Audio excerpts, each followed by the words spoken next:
Welcome to Brown's Neighborhood, where Daniel Butchie Brown is the host. Petey, I'm glad to have you back, but it's things that we missed, and I really want to know about it because you leave a lot of stuff out. You understand me? For real.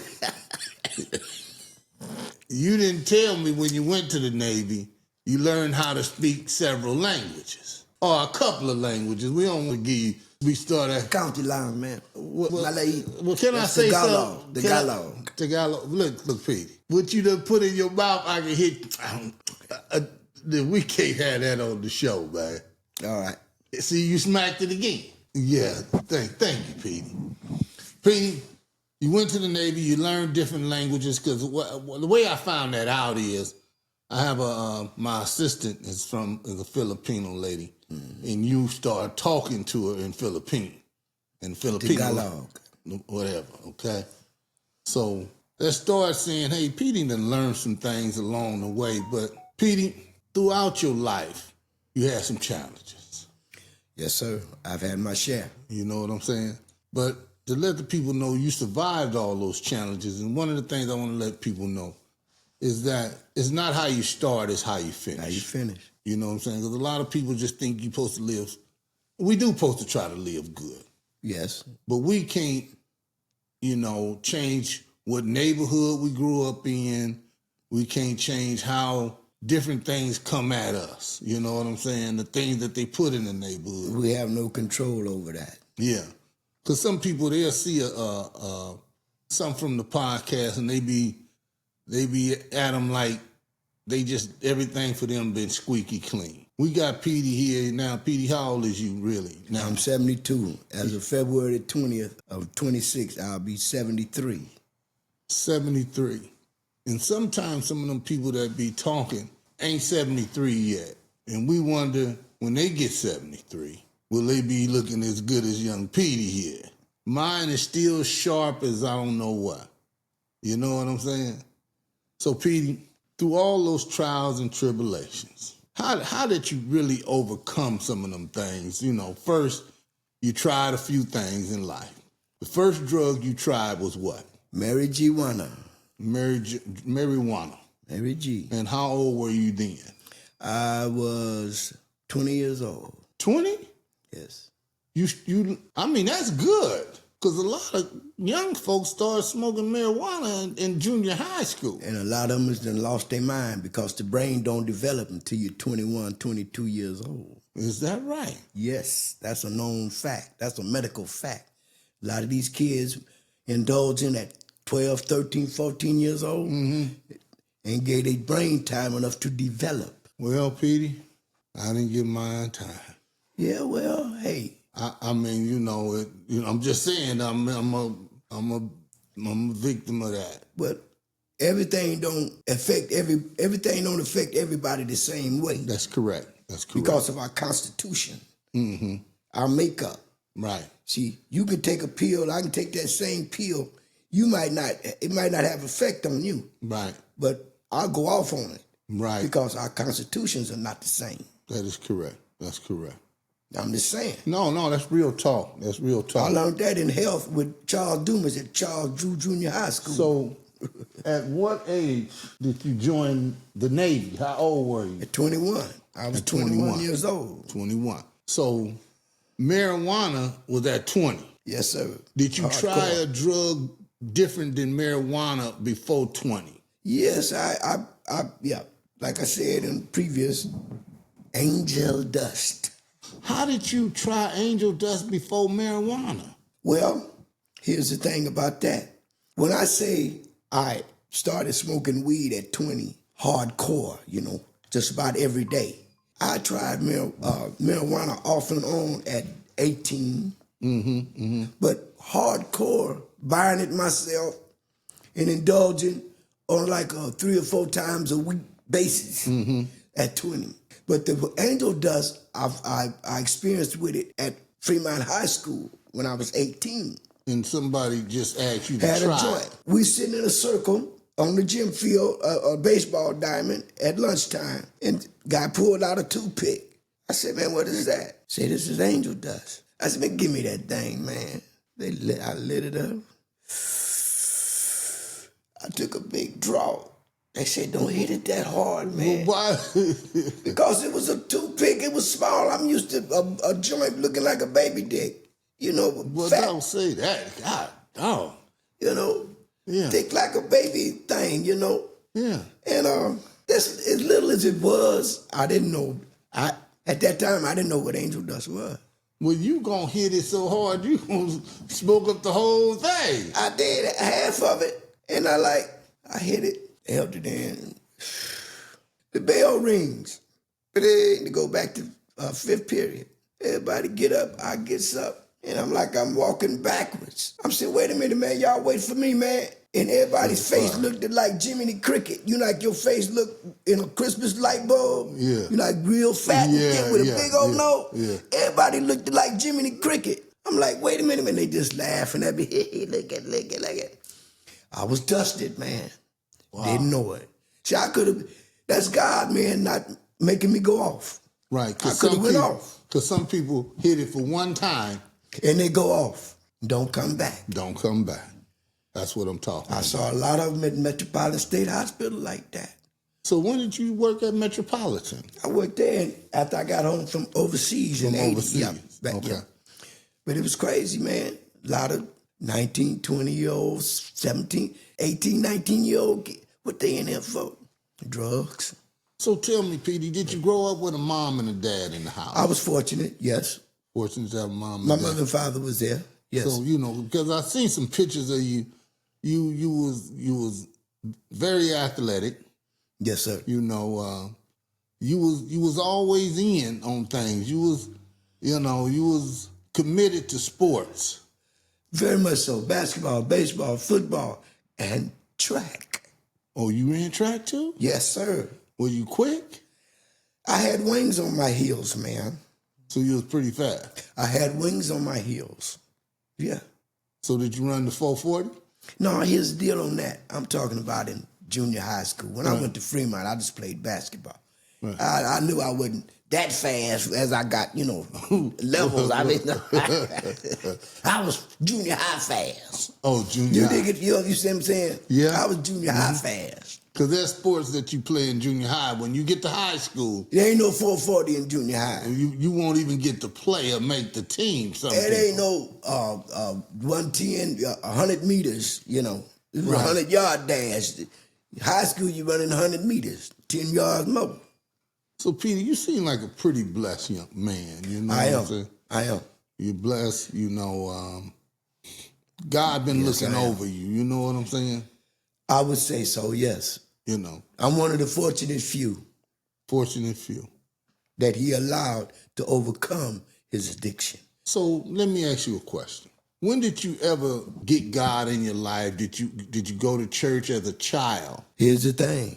Went to 9512 Compton Avenue Church of Christ on 95th and Compton Avenue. It's a vacant lot now, but now the church is across the street, 9416 Church of Christ. Mm-hmm. At 10, 11, 12 years old, I accepted Christ at 12. I was baptized at 12.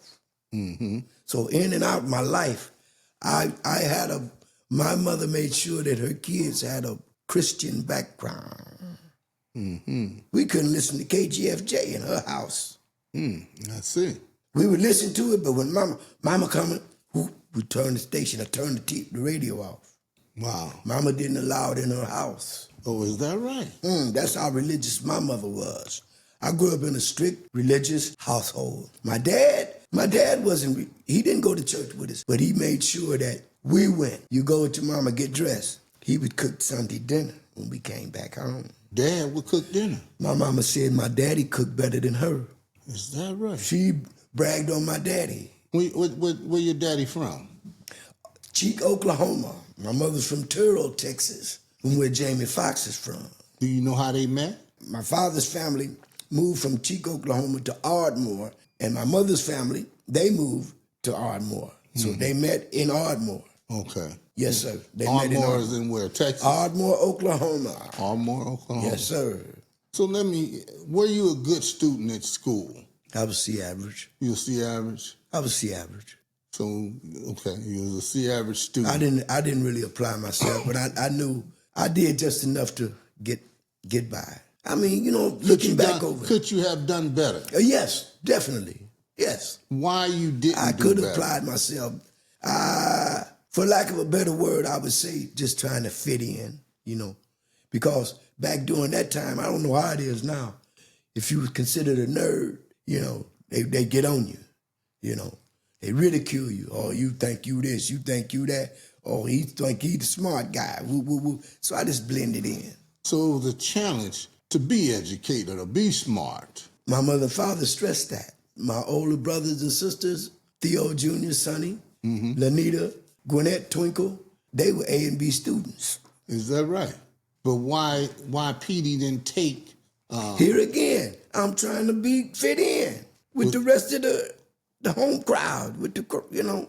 Well, you were the smallest guy in the group. True that. All this but time. What got me through was my sports, my athleticism. So how big of a role did sports play in your life? I'm going to put it to you like this here. It was so big in my life, I did not go to jail until I was 36 years old. Wow. And when I went in on a warrant, police said, you got a warrant now. I said, I didn't know that. We're going to take you to jail. You ever been to jail? I said, no. No, sir. He looked at my ID and said, 8801 Mary Avenue. You live over here by Nadu, the substation, and you never been to jail? I said, no, sir. How's that? I was sports. I played sports. Basketball, baseball, football, track. I didn't have time to get in trouble. My mother used to tell people, relatives come from out of town, where Petey? He up at Drew Roosevelt, playing ball. Well, one thing we want people to know is don't take sports out of children's lives. Please don't. We don't want them to think that's the only way of success, but we don't want them to take sports out of their lives, because see, sports is going to teach them a few things. It's going to teach them how to get along with different people. Yes. It's going to teach them what competition is all about. Yes. It's going to also let you know you're not going to win all the time. All the time. That's right. You know what I'm saying? And sports teaches you to, if you get knocked down, get back up. Mm-hmm. It's not how many times you get knocked down, it's how many times you get up. Right. The key to life is to never give up. And I've never given up. And that's what I like to stress. Never give up on yourself. Never give up on exactly. Others can give up on you, but don't give up on yourself. Right. There's going to be people that tell you, oh, you ain't this, you ain't that. Don't believe them. Let me ask you this question. And some of these people that you might even grew up with, Petey, they still may be your friend today. Some people counted you out, man. Oh, of course. Yes. Some of them counted you out. Yes. Especially when they saw me, Chris is on this, Chris on that. Yeah. Chris is on what? What is this and that? Well, crack. Yeah. And, you know what I'm saying? Come on, man. I'm here to testify. I'm not here to sugarcoat nothing. But I'm saying to myself, even though I was indulging, I never looked the part. That's why a lot of people said, man, you on that stuff? You don't look it, because I didn't look the part. Like I said, I had a job. I kept a job. I was a functional addict. I could feed that gorilla on my back. But what I want to say is, did these people look down on Petey? Some of them did. Did any of them try to encourage Petey? Yes, they did. Do you know a few of them that did try to encourage you? Billy Smiley. Okay. Keith Anderson. So wait a minute. Billy Smiley. You mean Butch? Butch William Smiley, yes. Dino's older brother, yes. Tried to encourage you? Yes. And what is another friend that tried to? Keith K.A. Anderson. Keith Anderson. Yes. Tried to encourage you to do Jeffrey better. Thompson. Jeffrey Thompson. Yes. Right. Harold Green, he was indulgent, but yet he would like, yo, man, when it was time to slow it, that's it. Right. Okay. Right. You know what I'm saying? Right. Enough's enough. Yeah. Okay. And I appreciate that about him. Yeah. I appreciate that about all them that was in my corner, man. Yeah. The reason I like to ask those questions is when people are down, the ones that did try to be encouraging and didn't just write you off. Because some people They you know. Yes, yes. You know what I'm saying? And you even may know who they are. We ain't gonna go there. No, but I'm not gonna go there with them. Yeah. They talked it bad to you. Right. Talk down on me. Glad I was in the position I was in, not knowing that I'm, in my mind, I'm not going to be on this all the time. Lord, please take the taste out of my mouth. Right. I said, this is not me. Right. I had a few people tell me that, man, this is not you, man. You, what? Donald Wells, Thaddeus Jackson, this ain't you, Petey. Right. Put food for thought in my mind. You always need that one person. If it's not but one person that's in your corner telling you, oh, man, you better than what you're showing. Mm-hmm. That's what I tell people today that I see on the down and out on their luck. You be better than what you're showing. Right. I see them up there at the gas station, want to pump your gas. I say, no, you don't have to pump my gas. But here's the deal. You're better than what you're showing. Get off of this stuff. And then I tell them my story. 10, 15 years ago, I was doing the same thing you was doing. Well, see, people have to realize this. Everybody's story might be different. And it may not be drugs. Yes. It may be lust. Yes. It may be fornication. Yes. It may be pornography, yes. looking at movies. Any kind of addiction, yes. So I always like people, don't ever down somebody when you got a hidden closet. Woo! Everybody we all are not without our addictions. We all are not without. And I want to make sure people, when how can I say this? When people change their life, don't hate on them because they made a change, especially for the better. Yes, and you got people that do that because misery loves company. They don't want to see you get off of it because that's one less person that can help them buy something or they can mooch off of them. Mm-hmm. So they mad that you ain't, you know what I'm saying? They mad because you done got back straight. And it may not even be drugs. No. Some people just change their life, period. You know what I'm saying? Because we got to understand, different environments live different. Exactly. Yes. You know what I'm saying? Yes. You can be living in Compton, and you can come over to L.A. part, and they have different ways, that they function different. Exactly. You know what I'm saying? Exactly. Because you'll be saying, man, I could tell that dude from Long Beach. You know what I'm saying? Yeah. His mannerism and the way he carries himself. Yeah. He's not really from here. Right. And you can see that. Right. So because see, I have a saying that you can live in Beverly Hills and have a Watts mentality. Mm-hmm. You can live in Watts and have a Beverly Hills mentality. Mm-hmm. It's all about your makeup. Right. So that's just the one thing that I like to say. Don't knock people for change because we want to change. Yes, for the better. For the better. Sir. Yes. So it's in us. Yeah. See, God didn't make my philosophy and theory on this is that God didn't make a bad person. He made a person that did bad things, that does bad things. Mm-hmm. We all have good and bad in us, but we should try to strive for the goodness. Right. And what I try to strive for is try to bring out the goodness in somebody. You know what I'm saying? Yes. I want to try to get on to, at this stage in my life, I want to go out making as many friends as I can. Right. Man, when I look back over my life and I start even doing this podcast, man, this one guy reached out and said, man, did you go to L.A. Valley? LA Valley College. Right, I know what you're talking about. And I'm saying, man, that's been a long time ago. How did he even recognize that I was that guy? He was watching you. That was at LA Valley College out of high school. He was watching you. You know what I'm saying? You never know who's watching you. You never know. And so, some things is just starting to be mind-blowing. You made a good impression on him. Wow. And it stuck with him. Mm-hmm. Mm-hmm. And you say you saw him later on and he remembered you from LA Valley? Well, man, he ain't even see me. He see me on the podcast. Wow. He said, oh, that's that dude from LA. Man. So that's what he doing. I mean, but I want to say this. I'm still making changes today. We all have to evolve. We have to keep evolving. Not devolve, go backwards, but evolve. Keep going forward. I want to be a better Daniel Butchie Brown. You know what I'm saying? Today than you were yesterday, and even more so tomorrow. Yeah. If, Lord, you bless me to see tomorrow. And sometimes I mention the name Butchie is because that's what my name, that's what everybody had called me. That's your nickname. You know, growing up, and that's where I learned a lot of things. You know what I'm saying? As a child growing up. And then I took that learning and took out, you know, the bad part of that. Right. And it's what I am today. God helped you bring it out. You know what I'm saying? God saw fit to help you bring it out. Yeah. Because he saw something in you that you didn't see yourself. Oh, yeah. He took a lot out of me, man. Me too. Listen. See, we're, you know what I'm saying? Yeah. Man, you better we all better wake up and recognize that who is in charge of what our life. Yeah, yeah. And give him the glory. Because my God make a lot of changes.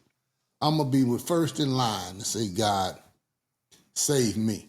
I'll be a close second. You know what I'm saying? I'm running neck and neck on you. If you stumble and fall, I might go, run up your back over you. You know, because, see, I'm one to say, when God bring you out of the world, sometimes the world seems real fun, you know. It's live, trust me. It does. You can get with the guys, you talk real cool and everything seems fly. But when God started to clean you up, you said, man, I was messed up. Once you look back over it, yeah. You know? Once I look back over my life, yeah. Woo, I lived like that. Yeah. And now the way I'm living now, thank you, Jesus, thank you, God. Yeah. Because see, what happens is in this journey. And I don't knock nobody. Right. In this journey, he's going to put new people in your life. Exactly. Yes. See, we can't just stay stuck in the past. In the past. As new people come into your life, some of these things are going to be life-changing.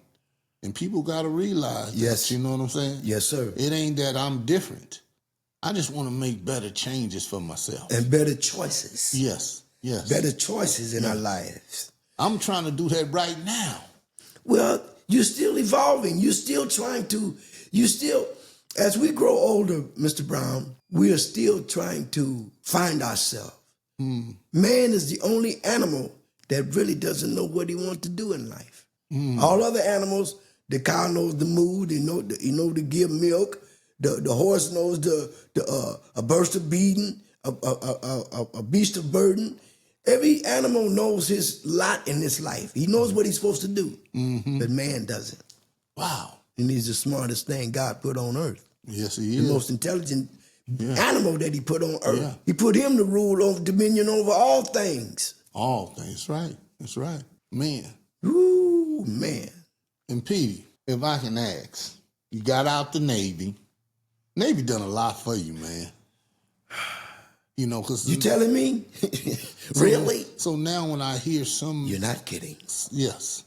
So now when I hear some people that went to the military, you know, some it affected, I don't, for whatever reason. I'm going to tell you. Go ahead. But some has really used it for a successful tool in their life. Yes. Yes. You know what I'm saying? So I don't know, but the ones I have seen that has went to it, even when, you know, Mr. Clark, which is, 99. Right.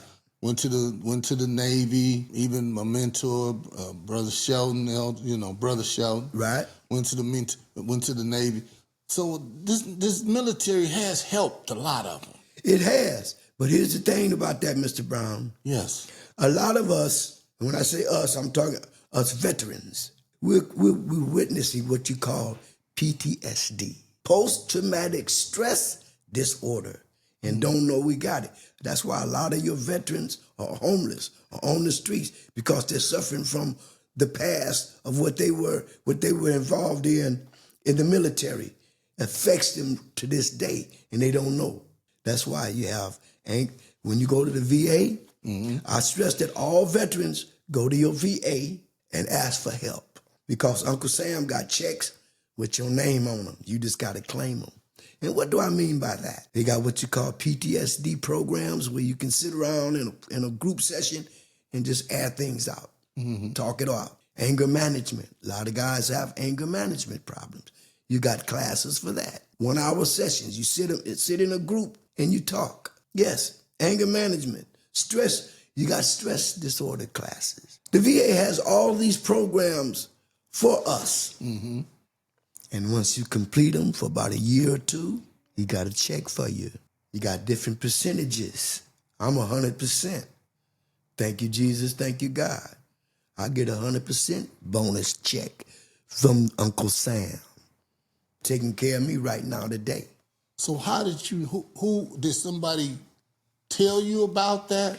Yes. They told you to Yes. participate in these programs. I had two cousins. They are now gone on to glory. Okay. Donald Ray Hill and Marcus Hill. Mm-hmm. They were both. Marcus was in the Army, and Donald Ray did 30 years fresh out of Manual Arts High School. In 60, graduated in 64. Mm-hmm. And from 64, 74, 84, 94, yes, he did 30 years in the Air Force and got out and became a military veterans representative. Those two were in my ear. And my brother, Sonny, Theo, go to VA, go to the VA. Take up these programs, man, and get paid. So a lot of people that are veterans don't even know this. Is that right? I'm here to tell them, yes, they don't. Some do, and they're not taking advantage of it. I'm here today to tell them, take advantage of it. Don't let Uncle Sam off the hook. You earned that. If you got a DD-214, which means you were honorably discharged, see, you don't get any kind of benefits if you weren't. That's you null and void. Right. But if you have a DD-214, which means your honorable discharge papers, they got it on record. Take advantage of all the VASH. They got housing, military housing for you. You don't have to be homeless. Wow. No veteran don't have to be homeless, man. You sign up for VASH. You go to VA, West LA, Temple. You go Long Beach, VA. You got different VAs to go to. Yes, it's kind of, they have resources for you.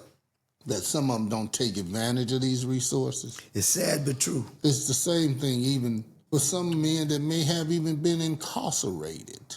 Yes. There may be some programs and things that could help them. Of course, yes, there are. You just have to seek them. You got to seek them.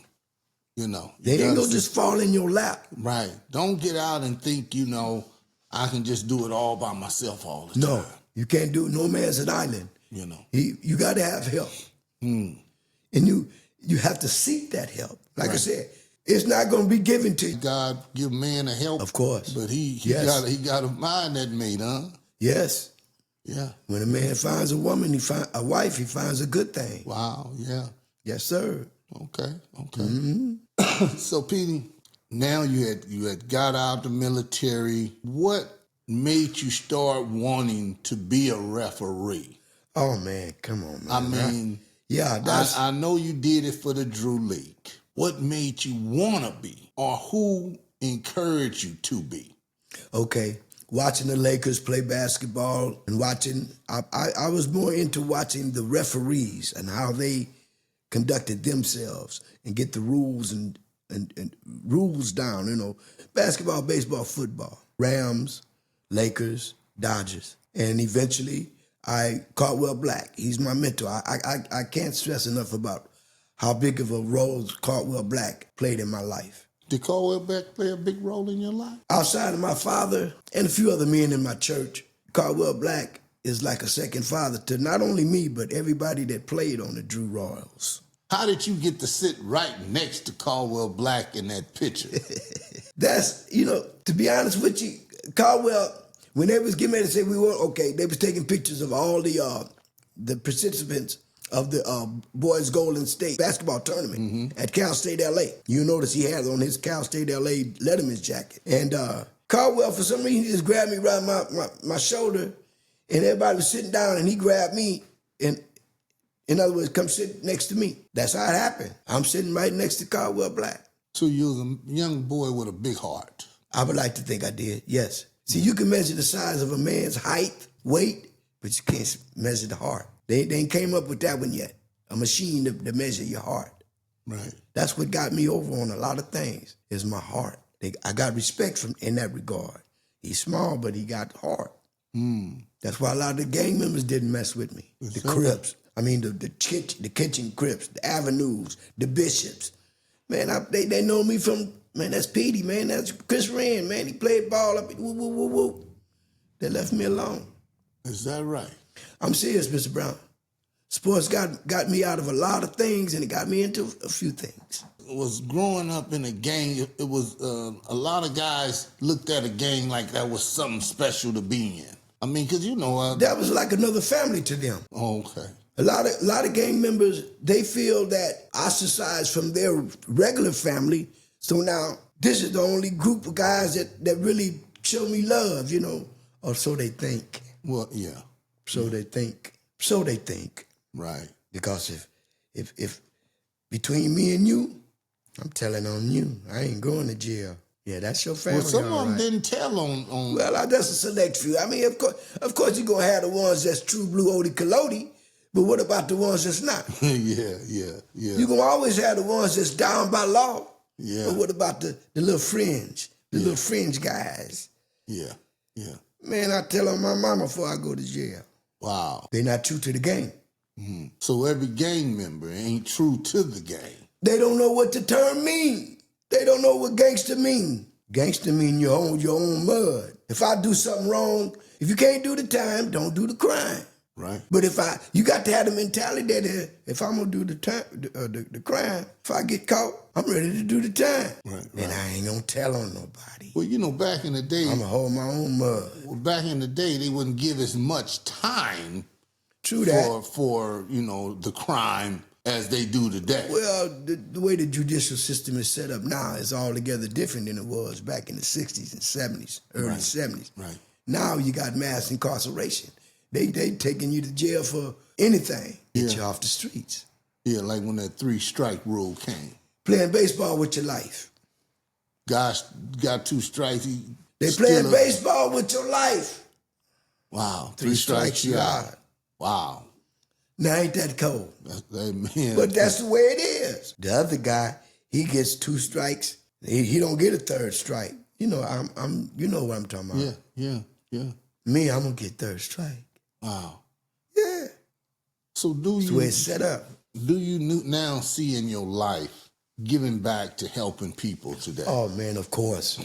Yes. I have to give back. Yeah. Because it was given to me as far as like Caldwell Black, Mr. Lowe Clark, Mr. Joe Wormley, Mr.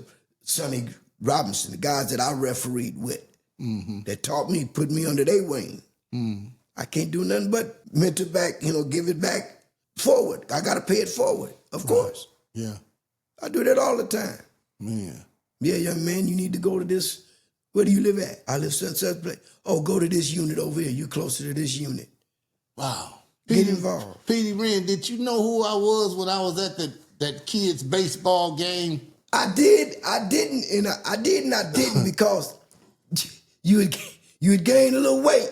But in the no, watch it. But our face don't change. Right. I recognize your face. Yeah. And I started putting it together because then you was with Pokey, Kevin Thompson. Yeah. We was there to watch his little grandson play baseball Yes, sir. at little Ladera. So you got little Ladera Park, and then you got big Ladera Park. And Pokey said, man, this is Daniel Brown, Butchie. I said, yeah. Okay, Butchie. I said, okay, yeah. We shook hands, we chopped it up a minute. Right. And I'm like, hey man, we got, you and I got a pass. Right. You know what I'm saying? We got a pass. Yeah. And I'm like, dang. And then Eric. Right. E.T., Pokey's younger brother.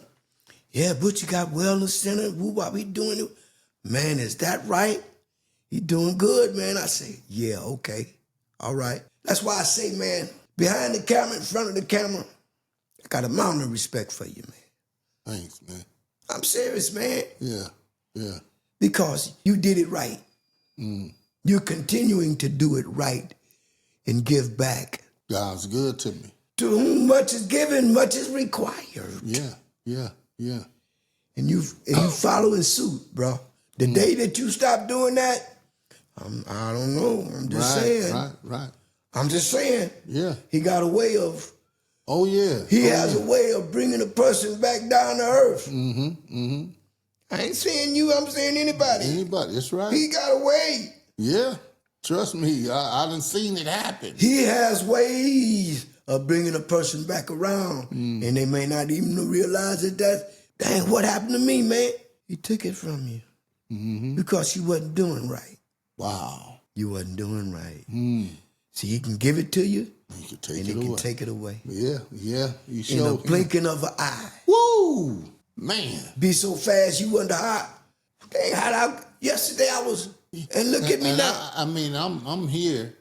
I have seen him give some brothers plenty, but they didn't respect it. Them, I don't want to say what they, Yeah, we ain't gonna go into that. Right. We ain't gonna go into no name because Right. we both know what you're talking about. Yeah, you know what I'm saying? We seeing it firsthand. Yeah. That, they gave them plenty and you just didn't do right. Not to the people. You had time to change. One thing God will do, he gonna give you time to change. Through his grace, mercy, and love. Yeah, you know what I'm saying? We are all living under his grace, mercy, and love. Man, so that's why I'm so thankful he drawed me in. Not only that, Mr. Brown, we're still on the time side of life. And we're amongst the living. We're in the land of the living. Right. Because it's once for man to live, then to die. Next is the judgment. So what are you doing in between that? I'm not here to preach to nobody, man. I'm here to testify. That's it. I'm not a preacher. Yeah. I'm a teacher. And I'm a testifier that God is the one that seen me through and he can see you through. And what I mean by you is I'm generalizing. You is anybody. Everybody. Well, he is seen you. me through, man. Everybody's you. I ain't gonna sit up and say I was the Boy Scout of America, you know what I'm saying? Even though I did get in the Cub Scout. Well, I was a cubby. Me and old James Lowe, we was cubbies. You think I'm saying? We wore the Right. yellow scarf. Yeah. Yeah. But like I said, God didn't make bad people, like I said. Yeah. He makes people that do bad things. Yeah. And when we're on the time side of life, we have time to correct that. Yeah. He gives us time to correct it through his grace, mercy, and love. Man, I say, boy, football has really played a big part in my life. Yes, And sir. I played baseball too. Okay. I used to be a pitcher, Is that right? part-time back catcher. Well, I was a pitcher in a left-handed shortstop. Anybody back catching, Oh, man. I would say to this, it take hard to back catch. Let me explain something to you. You know what they call the back catcher's equipment? What? Tools of ignorance. You got to be ignorant to stand behind a... No, I'm serious. This, as an umpire, I'm the second ignorant person because I'm behind the catcher. Right. That ball coming down fastball alley, that's why we get in the slot. You can watch that ball go. Fastball alley is a foul tip going straight back. How many times you seen an umpire get hit because he's standing directly behind the catcher? He's supposed to, if it's a left-handed, right-handed batter, he's supposed to be in that left slot. Left-handed batter, he's supposed to be in that same slot with it, where that ball could go by and he won't get hit. That's what you call being in the slot. But if you a back catcher, I take my hat off to a back catcher. Man, I'm not. Woo! I wouldn't be one. Because there's a couple of things. That man up the bat is swinging that bat, and if you ain't smart, you can't be leaning forward.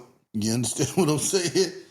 So you gotta stay. Let the ball come to you. As an umpire, Yeah. when I'm umpiring and I see the catcher leaning toward, no, wait for the ball to come to you. Because that swinging batter hit you in the back of your head. Man. And it don't feel good. You know what I'm saying? And then I'll say, hey, coach, tell your catcher to let the ball come to him. Yeah. Our natural instinct is to reach for the ball. No, let it come to you. Let it come to you. I'm telling you, man. Because that bat don't feel good hitting you upside your head. Man, look here. Even when the ball is going and the man is swinging, keeping your eye on that ball. Come on, Rob. When my eyes start dropping, I know something. That's why you have a lot of catchers, they're adept at catching that foul tip for that third out. If you hold on to that ball on that third strike, that's an out. He took his eye off the ball. That's why when it foul tip and he dropped it, he didn't keep his eye on the ball. Right. Gotta keep that ball in you, because that's an out on the third strike. So who taught you to play baseball? Or Roosevelt who Roosevelt? Roosevelt Park, baby, 1963. Al Hodges, rest in peace. What? And then George Brown, Mr. Human, Mr. Robert Green Sr., Wow. Mr. Jordan, Mr. Horn. They were the coaches up at Roosevelt.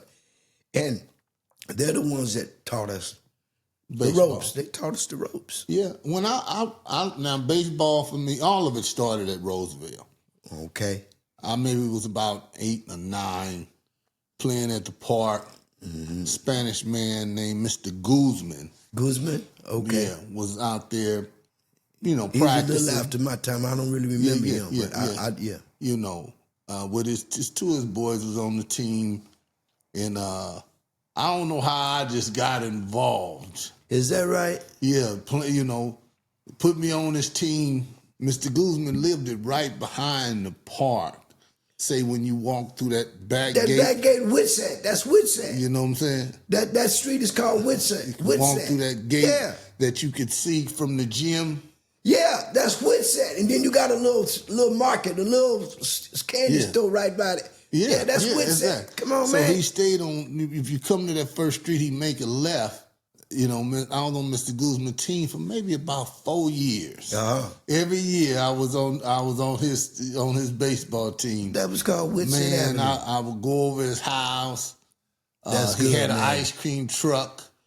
You know what I'm saying? After the games, we'd be getting that, I love That's treats. good, man. Yeah, Mr. Guzman played another part in my life too, you know what I'm saying?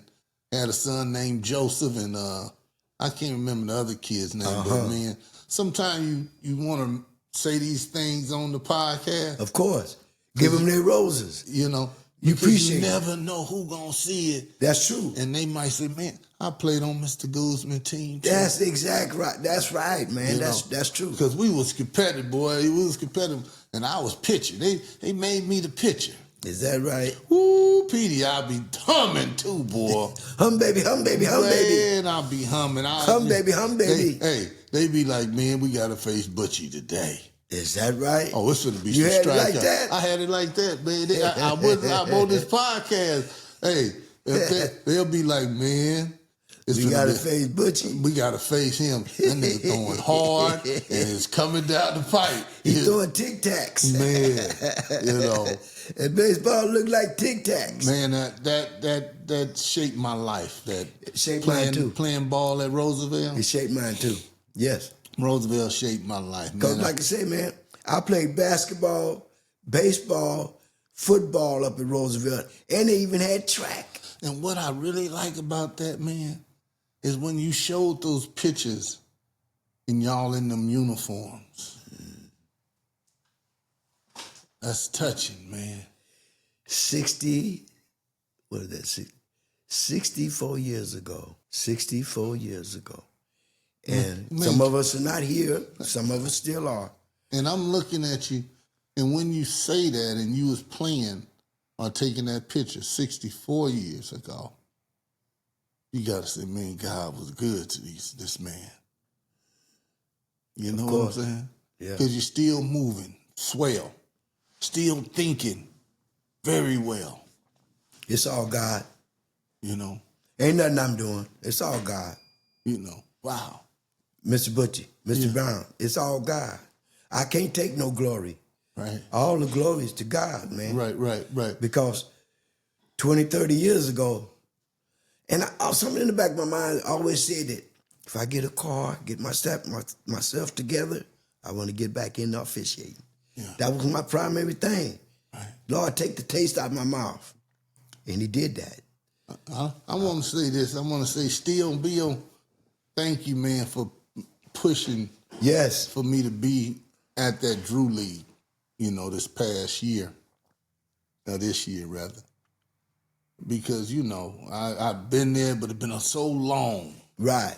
You was go there when they was at Drew. You know what I'm saying? Yeah, so long Yeah. that you be, you busy and you working and you doing things. Life happens.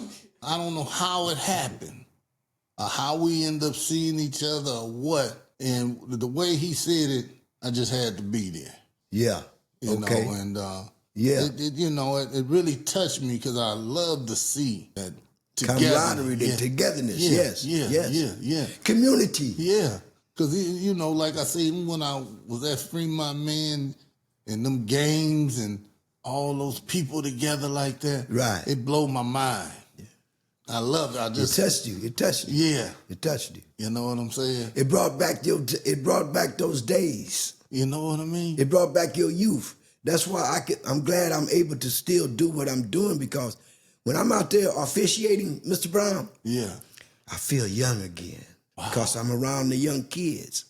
It motivates me to keep exercising so I can continue to do what I'm doing and what God is allowing me to do. Basketball, baseball, football. Wow. Hey, old school, slow down, the young referees. Slow down, man. So this is exercise for me. Then when I see you at the Drew League, boy, you something else. But you know what? That is you. It's not like you change. Oh, no. I didn't come too far in the game to change. It's you. I didn't come too far in the game to change. You know. And, man, I love talking to you. I love everything and that you're doing. Versa. Whenever I have to host and we're going to be dealing with quite a few, you know, sometimes you need a teammate. Right. Yes, sir. I'm going to need you to team up with. I appreciate that. I'm here for you. You know.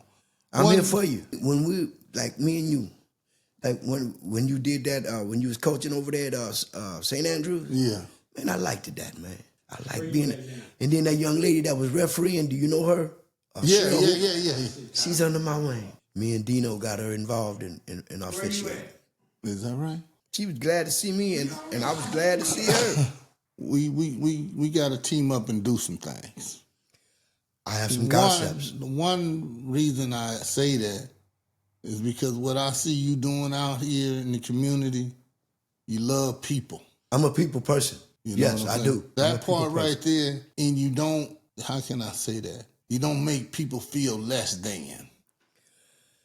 That's not in my nature. You know what I'm saying? That's not in my nature. Me being a people person dictates me lifting up. See, God says, what you do to the least of me, you also do to me. In other words, what did that mean? You see somebody that's down out on their luck, you don't treat them less than. They're still a human being. That's right. Try to uplift them. That's what I want to try to do in life. Uplift people. Make them feel like they belong, because they do. Yeah. Because why? That could be me. See, I believe in the old Indian saying that walk a mile in another man's moccasins. If you can put your feet in another man's moccasins, you'll have a better understanding of him. You'll have empathy as well as sympathy. See, you can sympathize with somebody, but do you have empathy? In other words, can you enter into their feelings? I can enter into their feelings because, why? I've been there, and God has lifted me up. I want to try to help lift you up. Yeah. Not bring you down. Man. I'm a motivator, man. I try to motivate people in a positive way. That's good. That's beautiful, man. That's a way to end this thing, you know what I'm saying? Because we will be back, you know? It ain't over, Petey. It ain't over. Because there's always something new to tell somebody. Yes, sir. It is. Always something new. It is. It may come out a whole nother way. A whole nother way. But it's still the same, though. It's still the same. But somebody else might get it. Yes. See what I'm saying? Yes, sir. Every time something happens, it can be 1,000. If one get it, if that one get it, we don't know how many he gonna touch. Not only that, if you only touch one person, your efforts are not in vain. Because somebody touched me.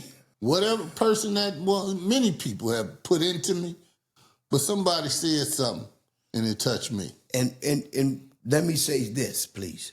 You say what I do with people. I observe what you do with people and how they respect you. I see how you interact with people. They got a mountain of respect for you because why? You treat them like a human being. You treat them like they are somebody because they are somebody. Yeah. And you treat them like that. And that touches their heart. And they have a mountain of respect for you. Wow. Because number one, you got to have self-respect in order to respect others. It's when we lose self-respect, we lose respect for others. And until we lose respect Till we gain respect to ourselves, it's hard to respect others. It's all about self-respect. See, one thing we got to realize is those people, we like family to them. Some of them don't have, they yes.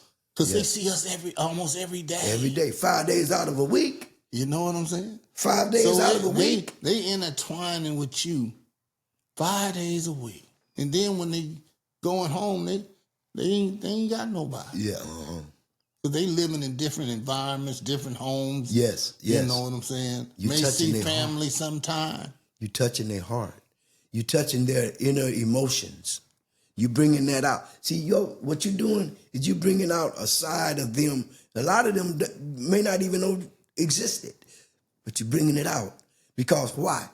When you communicate and interact with other people, that brings out different sides to you. Man, let me say this. It's like Mr. Green. To see him up dancing. Yes. Yes. Or some of the other guys. You touched the nerve. You touched the positive. I mean, the synergy is there. You got some guys that ain't got no problems and won't get up and dance. Shy. May not know how to move. And they getting up. Yes. They're expressing themselves. Exactly. Yes. And I love to see that. And you giving them that outlet for them to do that. Oh, man.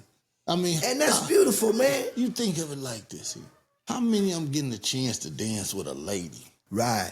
Yes. And how long ago since they done that? And now they're able to. Mm-hmm. Man, they appreciate you, man. Wow. Come on, man. Yeah. More so than you probably will ever know. I want these guys that, a lot of these guys, don't take advantage of your blessings. Because some of us, we blessed. Be a nice looking guy. Got plenty of women. Some of us don't look too good, so we get one, boy, we hold on to her like, whoo, baby don't go nowhere. Some of them, they look so good, they like a deck. 52 in there. You know what I'm saying? You gotta learn to love. Right. Learn to love her, Mm-hmm. Love ain't easy, man. Well, first you gotta love yourself. Yeah. That goes back to respect. In order for someone to love someone, they must first love themselves. Oh, they love themselves. Once you love, some of them don't. You'd be surprised. Huh? And until you learn to love yourself, then you can dish out love. He love himself, but sometimes, man, it's hard to express it. Yeah. To others. Yeah. Because you know why? He's scared he gonna fall in love. Oh, yeah. Some people are scared of that. Falling in love. Some people are scared of that. Getting real close to somebody. Because a lot of them was hurt. They were hurt. You think maybe that's what it is? They were hurt. Somebody they don't want to show their. They don't want to show. They don't want to show their vulnerability side. Right. For fear of being hurt. Oh, you think that's what it may be? I would say that has a lot to do with it. I'm not going to enter into someone else's feelings, psyche. But we don't know. We just putting information out. Yeah, we just putting it out there. We like an information type thing here. Pretty much. Pretty much. Somebody might see this and they see that. Maybe I need to come out of my shell. I need to try to love. Yes. Because every time I get real close, I sabotage it. You ever heard of somebody sabotage it? Ooh, that's cold. Sabotage it yourself. Man. I'm going to do something to end this. You're your own worst enemy. I'm going to do something to end it. Uh-huh. That's sabotage. That's crazy. But that's real. That's real talk.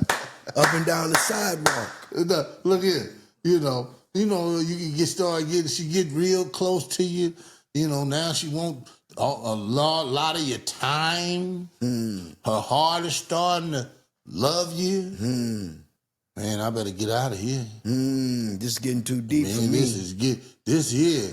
You know how when we go to the swimming pool, when we go to the swimming pool, they would tell you, you can't go over the deep water. Go on the shallow water. Go on the shallow end. You know why? You might get drowned. It's safe. For that too. In the shallow water. Because the water's not over your head. Yeah. So when you get deep. The further down you go, the deeper it gets. You know why? You got to swim now. You got to swim to the other side, to the bank. Mm-hmm. Is I'm gonna make the bank? Look here. Love starts to show. Yes, sir. I wonder if they be scared of love. Some people are. Yeah. Some people are. Some people don't know how to handle love coming back at them. Some people don't know how to handle love. They don't know how to handle They don't know it. No. Is love hard to handle? Here again, it's not hard to handle if you first love yourself. No. To reciprocate, to give it back, and to have it come back to you, it's hard for some people to receive love. What make a man stay on the move? What makes a man stay on the move? Yeah. Motivation, self-motivation. We might need to ask somebody in the audience. Because, see, we can get it from some people, and they've been done studied all this stuff, but we know every relationship is different. Of course. Because some people upbringing is different. All these things is different, So when they give one person advice, it's not for everybody. No. Everything doesn't work for everybody. You know what I'm saying? Some of them start running. Running away from love. Mm-hmm. I'm going to run right behind them with this mic. See where the head is at. Yeah. But we going to get out of here, Petey, because we got work to do. Oh, love. We got work to do. Appreciate you. We love being a blessing not only to ourselves, but to the community.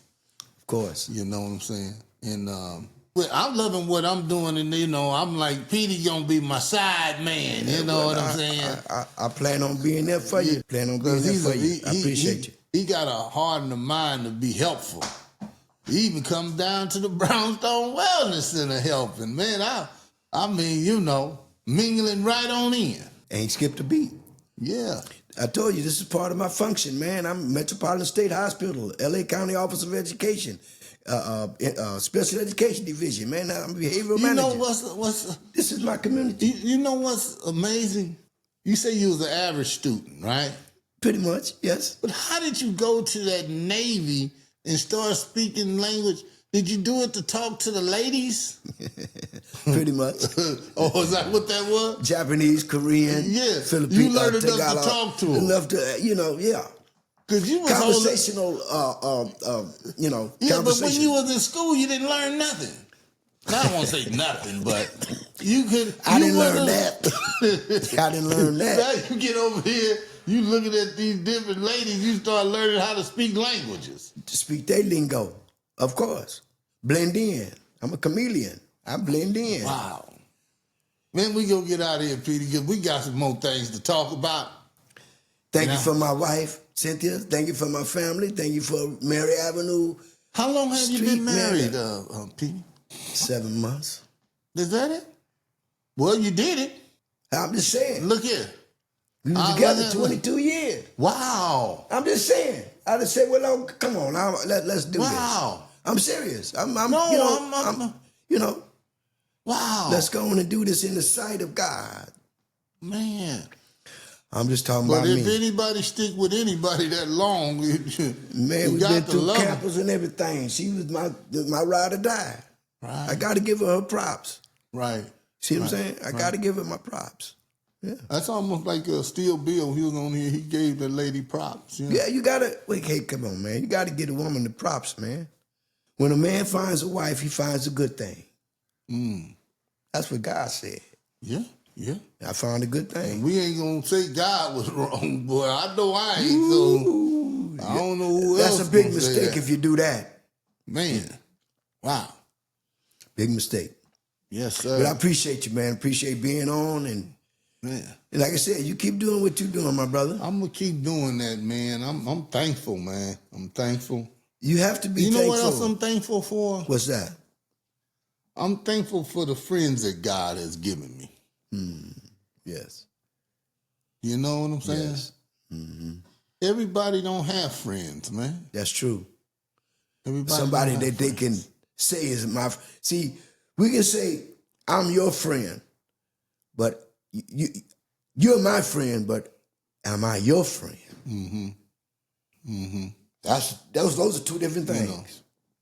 I mean, God has really put a lot of good people around. Just like when we met at the baseball game, Right. You know what I'm saying? Up there with a KT, Pokey, yes. Yeah. Yes. And it just sprung from there, man. We just kept in contact. Yeah. And that was over 2 years ago. Mm-hmm. When I seen you again. Yeah. We're going to thank God for this Brown Neighborhood podcast, because without God, ain't nothing possible. Nothing at all. Every good gift and perfect gift come from God.